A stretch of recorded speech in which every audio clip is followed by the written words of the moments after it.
What's going on, everybody? Josh here, the driver's seat. Let's get some control over our health. So if you're new to the channel, be sure to subscribe. Also, hit that notification bell so you get all of the nutrition and future fitness videos. I'm also doing a giveaway. All you have to do to enter is be a subscriber and leave a comment at the end of the video. I'm going to tell you what exactly the giveaway is for at the end of the video.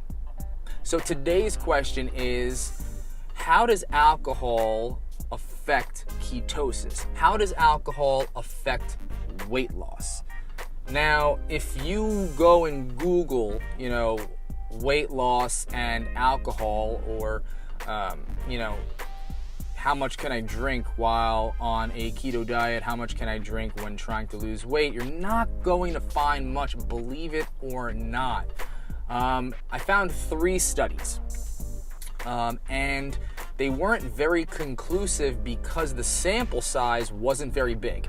The best one that I found was a 3-day study of people chronicalizing how much they've drank and what they ate exactly in that 24-hour period for 3 days. Different demographics were shown, but what they found was that alcohol had no conclusive impact on weight loss. Now, again, like I said, there's not much out there.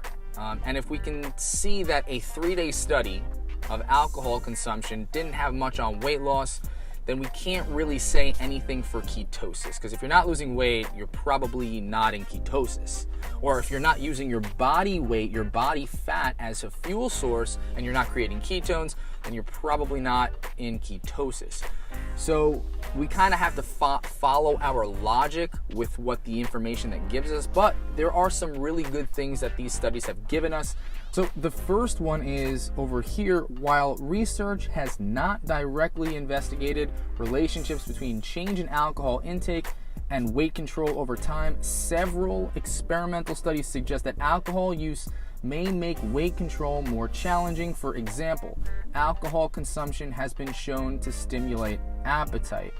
So with everything that we've talked about in the past as far as weight loss and your hormones, leptin and ghrelin, alcohol has an effect on someone's appetite. So if it has an effect on your appetite, it probably has an effect on the hunger hormone ghrelin.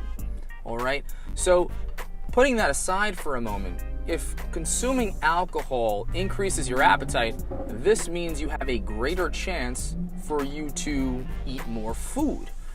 And if you have a greater chance to eat more food, calories are going to increase, and so therefore we have what we have as far as weight gain can go. So we can follow that thread.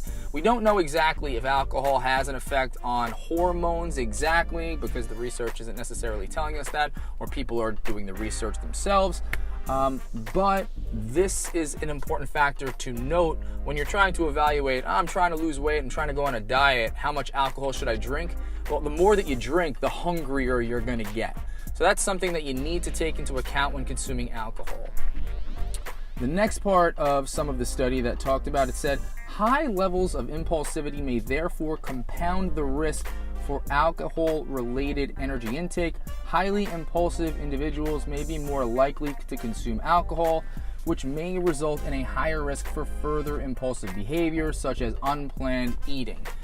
So, another thing to kind of gauge on here is, do you consider yourself to be an impulsive person? Do you find it difficult to hold yourself in check? And then ask yourself, how much alcohol do I drink? Do I drink a lot of alcohol? So these two compounded together are probably a negative factor on if you're going to lose weight. So if you're somebody who is impulsive and you're drinking a lot on top of it, try to cut back the drinking, because it's only going to further exacerbate your appetite while you're drinking. Also, a bigger thing that we need to take into account here that this study didn't really address, just this is kind of common knowledge at this point. The type of alcoholic beverage that you're going to drink is going to have an effect on your energy intake. So, for example, in a white wine, there's going to be more sugar than a red wine. More sugar means more insulin response, which means more stored energy, which means weight gain. So if you're going to choose between red and white, go with red.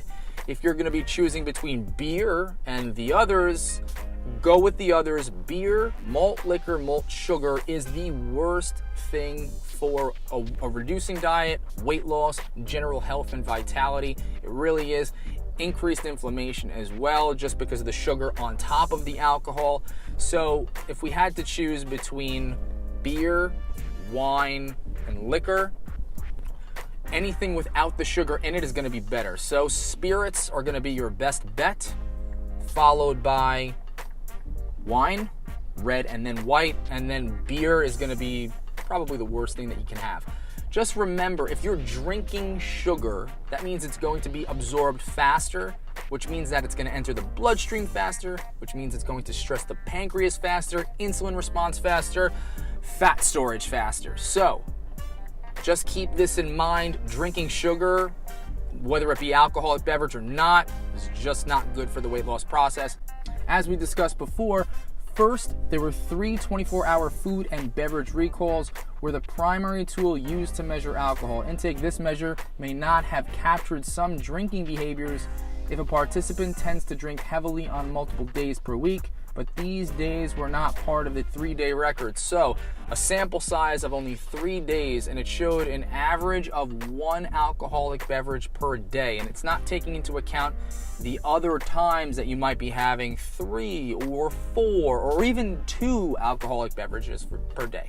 So as far as having 1 alcoholic beverage per day pertaining to this study, and it's only a 3-day period, so we don't necessarily know what's happening on the other days, nothing is really going to happen as far as weight loss or weight gain goes. It's not going to affect you. But again, like we said, it's not taking into account 4 other days in the week, and it's not taking into account if you have more than 1 beverage per day. So if you're having 1 alcoholic beverage per day, and you're on a reducing diet, you're trying to lose weight, it's not going to have any effect on you, but as far as ketosis goes, it's pretty hard to tell. Again, remember with ketosis, you have to deplete glycogen stores. You have to have blood sugar levels lower on average. So as long as that takes place and you're having 1 alcoholic beverage per week, you should be okay. But again, we don't really know. One more thing that you need to take into account is that everybody is different. So we talked about how people's impulsivity is basically person to person. Not every one person is the same, and so the more that you drink, the more impulsive you're going to be. And if the person was already impulsive to begin with, then they might ingest more food and calories when they're drunk than the next. So this is something that we have to understand is completely individualized, and that we can't just spread across everybody. Also, it affects the brain and hormones differently for every other person. So just going through all this, we have to understand a couple of things. One, we have 3 types of alcohol. We have beer, wine, and spirits. If you're going to have, make sure you're going to have it without the sugar in it. So start with spirits. Then comes red wine, then white, and then beer. That's the order it's going to be in.